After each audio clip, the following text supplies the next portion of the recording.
En realidad me consideraría atea entonces. Ya sabes, como he dicho, volvía a Dios en tiempos de desesperación. Recuerdo que un día recibí una llamada telefónica. Alguien me dijo: tienes que ir al piso de tu padre. Intenté entrar en el piso y no me dejaron entrar. Y lo siento. Sacaron un cuchillo y así comenzó la pelea. Le apuñalaron en el brazo, le apuñalaron en la pierna 3 o 4 veces y le apuñalaron en el corazón. Le habían apuñalado 8 veces. Esa noche me fui a casa, empecé a llorar, creo que todo fue demasiado. Y puedo recordar la voz del tío en mi cabeza diciendo: solo vuélvete hacia Alá. Todo lo que Alá quiere puede hacerlo. Acabo literalmente de hablar con Allah y no sabía quién era Allah, pero puedo recordar solo decir: ya sabes, Allah, llévate el dolor. Algo cambió ese día y puedo recordar que dejé de llorar por completo. Sentí como si Allah me estuviera diciendo como: no te preocupes, estoy aquí.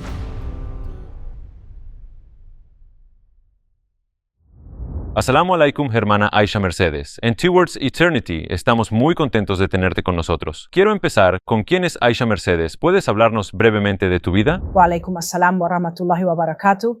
Jazakallah khairan por invitarme. Es un placer estar aquí. Nací y crecí en Londres y a los 12 años me mudé a Essex. Soy mestiza, soy medio jamaicana y medio inglesa. Entonces, la familia de mi madre era algo católica, pero no se practicaba ninguna religión en mi casa. Tenía el sistema de creencias de Dios, pero ninguna religión específica. Sin embargo, cuando llegué a cierto punto, me habría identificado como cristiana, pero creía por dentro que era atea. Así que acepté el Islam hace 13 años y desde entonces me he dedicado al trabajo comunitario, voluntariado, presentadora de televisión y podcasting.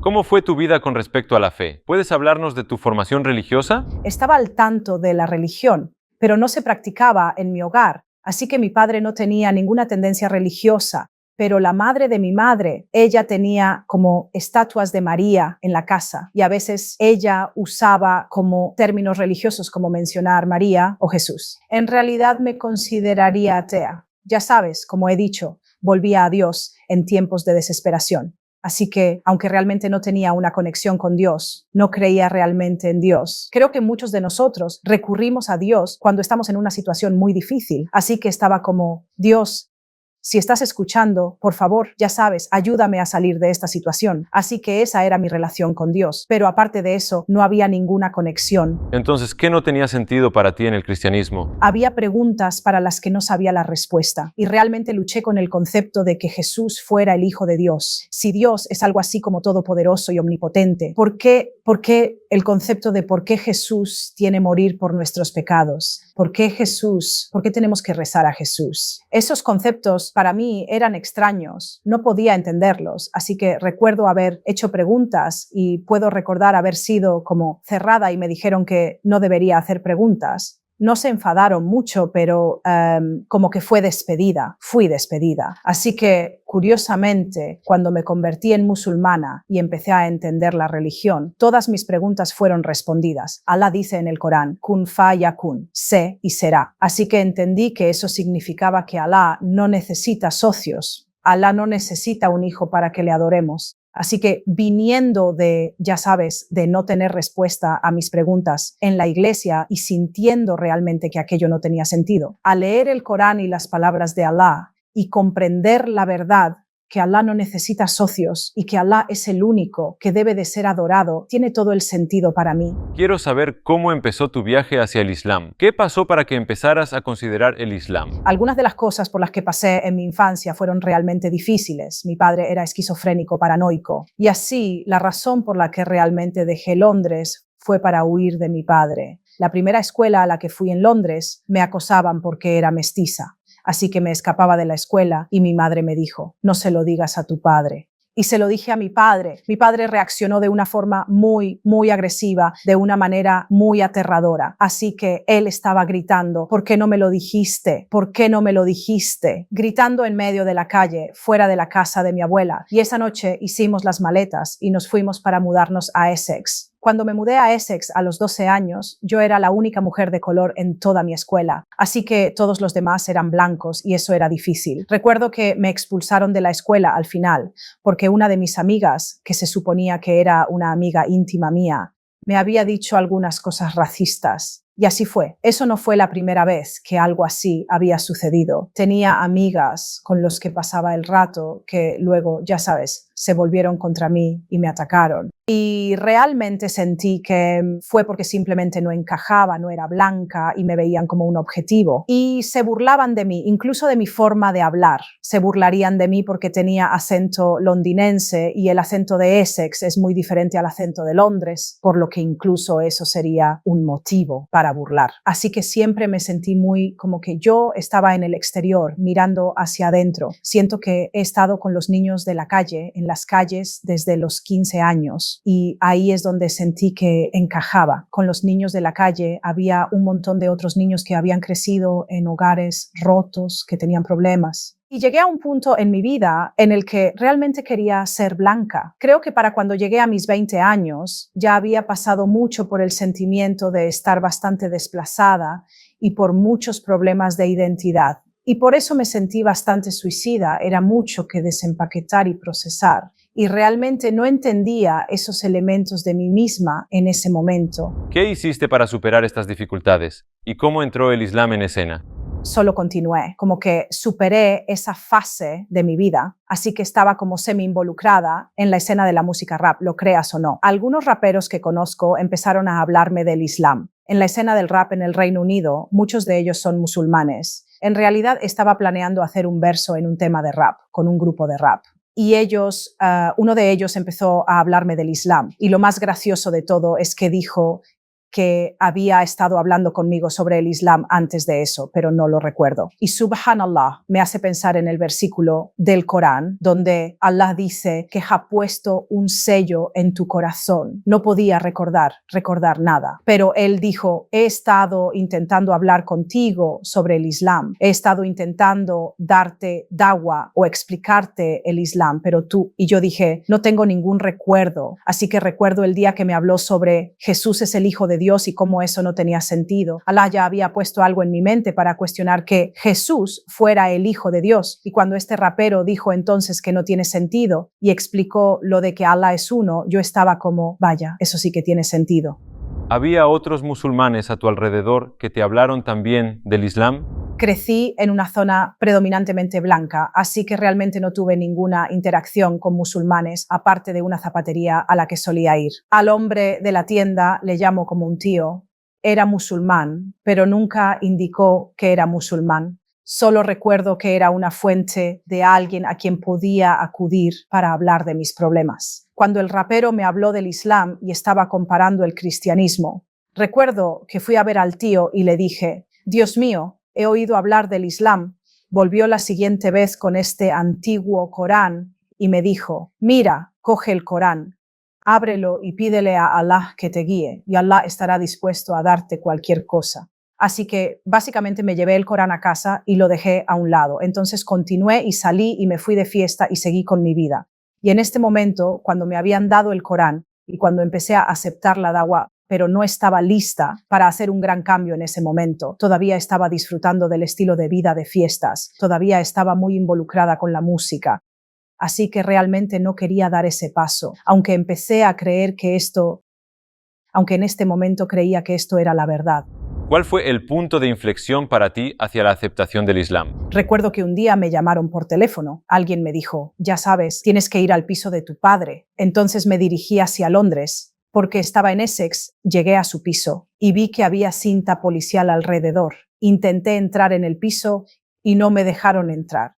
Así que llamé a su teléfono y alguien contestó. Subhanallah. Así que alguien contestó y lo siento. Y dije, ¿quién es? Y me dijeron, tenemos el teléfono de tu padre. Le habían apuñalado 8 veces. Habían entrado para robarle, efectivamente. Se habían hecho pasar por otra persona para entrar en el piso. Habían sacado un cuchillo y habían dicho, saca tu dinero. Ahora, mi padre es esquizofrénico, así que no iba a entregar lo que tenía. Y así comenzó la lucha. Le apuñalaron en el brazo. Le apuñalaron en la pierna 3 o 4 veces y le apuñalaron en el corazón. Así que fui a visitar a mi padre al hospital. A medianoche, ya sabes, los médicos cambian de turno. Y uno de los doctores dijo, ha sido apuñalado en el corazón. Y yo dije, ¿no has comprobado su corazón? Él dijo, bueno, parece que está bien. Así yo dije, no, tenemos que comprobar su corazón. Cuando comprobaron su corazón estaba perforado. Si no hubiesen encontrado eso, se habría desangrado internamente hasta morir. Me fui a casa esa noche. Empecé a llorar. Creo que todo fue demasiado. Mi padre había estado a punto de morir y ya sabes, tengo el Corán abierto y puedo recordar la voz del tío en mi cabeza diciendo, ya sabes, solo vuélvete hacia Allah y cualquier cosa que Allah quiera hacer, podrá hacerla. Acabo literalmente de hablar con Allah y no sabía quién era Allah, pero puedo recordar solo decir, ya sabes, Allah, llévate el dolor, y puedo recordar sentir este calor físico entrar en mis pies, hasta mis piernas, hasta llegar a mi cuerpo. Físicamente sentí que mi corazón se elevaba. Algo cambió ese día y puedo recordar que dejé de llorar por completo. Sentí como si Allah me estuviera diciendo como, no te preocupes, estoy aquí. Esa fue la primera vez que recé a Allah y me respondió inmediatamente. Entonces, ¿qué pasó que finalmente decidiste hacerte musulmana y tomar tu shahada? Hermanos y hermanas, As-salamu alaikum. Nos dimos cuenta de que el 80% de nuestra audiencia, incluido este video, no están suscritos a nuestro canal. Como sabes, somos una organización sin fines de lucro y los anuncios están deshabilitados en nuestros videos. Towards Eternity no solo es un canal de YouTube, pero también una madrasa. Aquí tratamos de educarnos y a la juventud islámicamente. Entonces, la única razón por la que pedimos esto es para difundir la verdad. Puede parecer un acto pequeño, pero inshallah nos ayudará a llegar a millones de personas. Ahora hagamos clic en los botones me gusta y suscribirse y caminemos juntos hacia la eternidad. Entonces, ¿qué pasó que finalmente decidiste hacerte musulmana y tomar tu shahada? Así que al día siguiente me desperté. Me sentía casi como si me hubiera convertido en musulmana en ese momento. Estaba convencida de que Allah era real y esta fue la primera vez que realmente creía en Dios. Así que contacté con otro de mis amigos raperos. Formaban parte del mismo grupo de rap. Y era realmente extraño porque solíamos reunirnos en lugares aleatorios en el coche y solía hablarme del Islam y luego me iba. Esa era literalmente la relación que teníamos.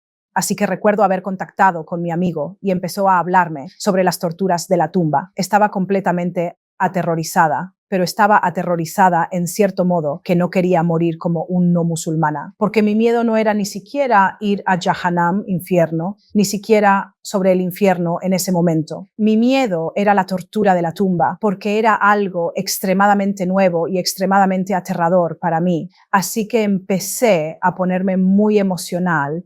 Durante los 3 o 4 días siguientes, lloraba casi todos los días y trataba de rezar. No sabía cómo rezar, no tenía ni idea de cómo rezar. Rezaba simplemente hablando con Dios, mirando hacia arriba. Nunca he estado en una mezquita, nunca realmente he conocido a ningún musulmán que sea como, ya sabes, abiertamente practicante. Así que había muchas cosas que no sabía. Recuerdo que conocí a mi amigo, dijo, quiero llevarte al este de Londres para enseñarte algo. Entonces condujo desde Essex hasta el este de Londres y fuimos a Green Street, creo, donde venden un montón de como hijabs y abayas. Y recuerdo que me compró el hijab de jersey, el que es como un calcetín, pero con un trozo abierto, simplemente lo pones encima. Y fui a la tienda y me lo probé, me lo puse y estaba como, mira, me metí en el coche, miré por el retrovisor y yo estaba como, wow, esto es diferente, esto es diferente. Sentí que quería hacerme musulmana, así es como me sentía realmente. Así que cuando volvimos por Ilford, de vuelta a Essex, y el hermano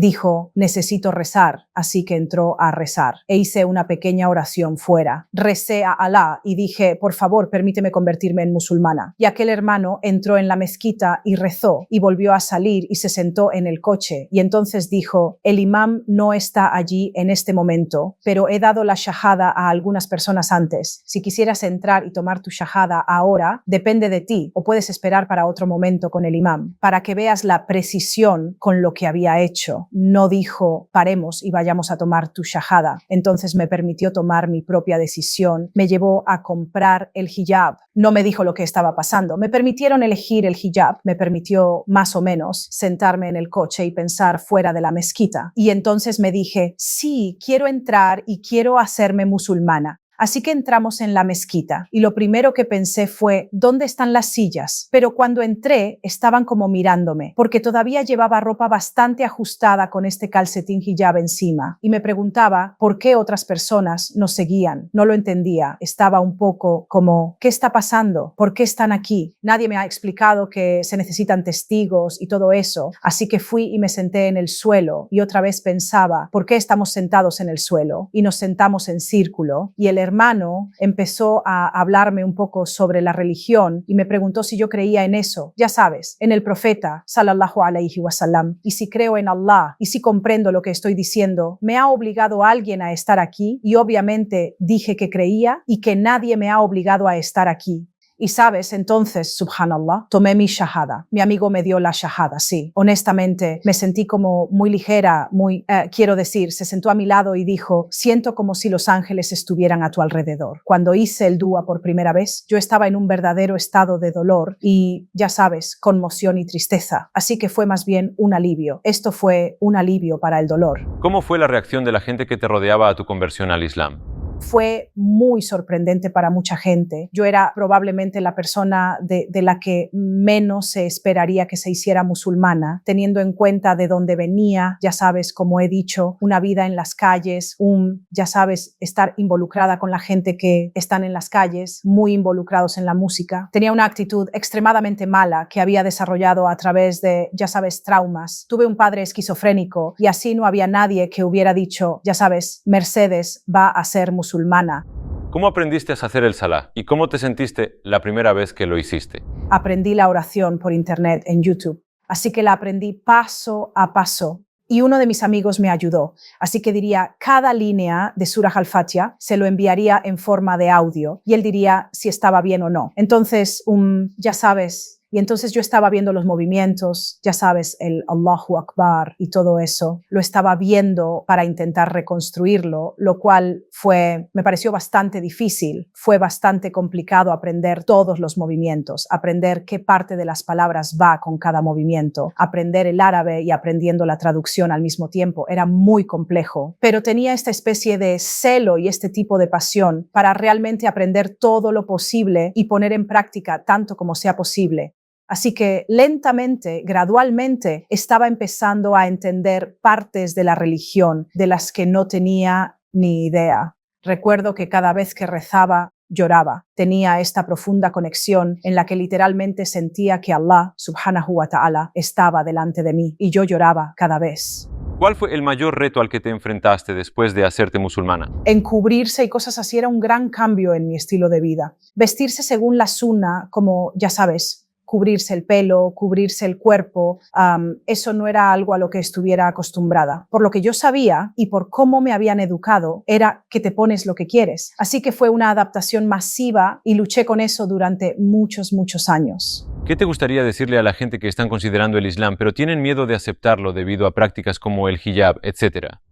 Cuando te planteas hacerte musulmán, tienes que mirar de construir una conexión con Allah. Así que hay una especie de proceso que necesita ser seguido de una manera que te ayude a entender por qué te cubres el pelo, por qué te cubres el cuerpo, por qué te abstienes de hacer ciertas cosas. Así que creo que lo que yo aconsejaría a la gente que está buscando, que están pensando, ¿sabes qué? Quiero hacerme musulmán, creo en Allah, creo en la sunna del profeta, sallallahu alaihi wasallam, pero no quiero cubrirme el pelo, pero no quiero renunciar a esto o no quiero renunciar a eso. Llegará. El cambio se producirá una vez que establezcas esa relación. Hay cosas que nunca me imaginé haciendo. Encubrirse era una de ellas. Dejar de salir de fiesta era otra, lo creas o no. Pero a medida que crecía mi relación con Allah, a medida que aprendía la religión, naturalmente solo quería complacer a mi Señor. La atención debe centrarse en establecer una relación con Allah, comprendiendo, ya sabes, la misericordia de Allah, comprender el amor de Allah, comprender quién es realmente Allah. Tómate tu tiempo, comprende a quién estás adorando, entiende por qué le estás adorando y las cosas seguirán.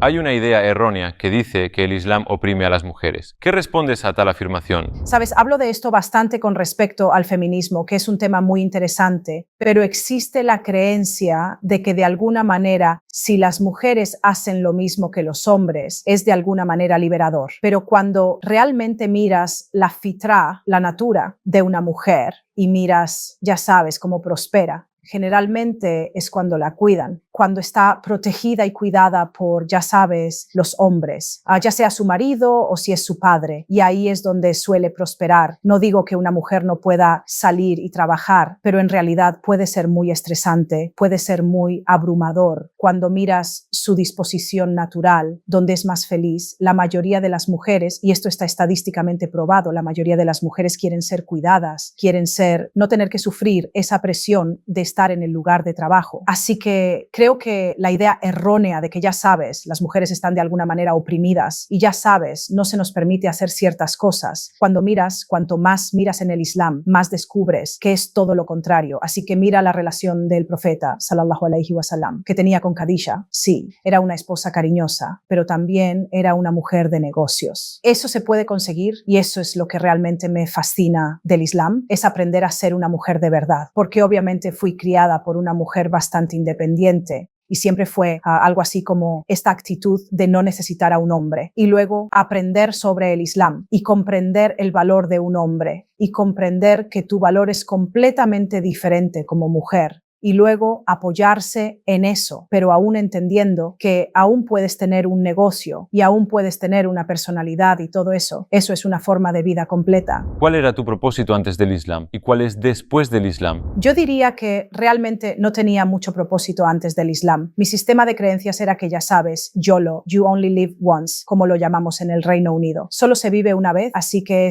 vive la vida al máximo. El problema con ese estilo de vida era que no hay propósito. Y así, cuando no hay propósito, caes en ese tipo de crisis existencial de básicamente sentir que no hay razón para vivir. Y llegué bastante a ese punto en mi vida anterior, donde es una especie de, después de que las luces se han ido, atenuado, y después de que la fiesta termine, entonces, ¿cuál es el propósito de la vida? Así que el Islam me dio no solo un propósito en la otra vida de ser capaz de alcanzar felicidad duradera en Jannah, paraíso, pero también Allah me ha dado regalos que puedo usar en esta vida, siendo mi voz una de ellas. Otra es mi interacción con la gente. Así que creo que entrar en el Islam me ha dado algo más que el propósito final, sino también el propósito de una vida. Por último, si tuvieras la oportunidad de hablar con todos los no musulmanes del mundo, ¿qué te gustaría decirles si tuvieras solo un minuto? Dale una oportunidad al Islam. Yo no estaba buscando el Islam, pero en cuanto encontré el Islam, había una verdad innegable delante de mis ojos. Cuanto más sabía sobre el Islam, el verdadero Islam, hay mucho en los medios de comunicación, hay mucha mala cobertura de qué es el Islam o qué es un musulmán. Pero al Islam real y verdadero, dale una oportunidad de oír hablar de él, para conocerlo realmente, hacer preguntas, llegar a comprender las creencias fundamentales de un musulmán, llegar a comprender quién es realmente Allah, subhanahu wa ta'ala, y creo sinceramente que serás guiado.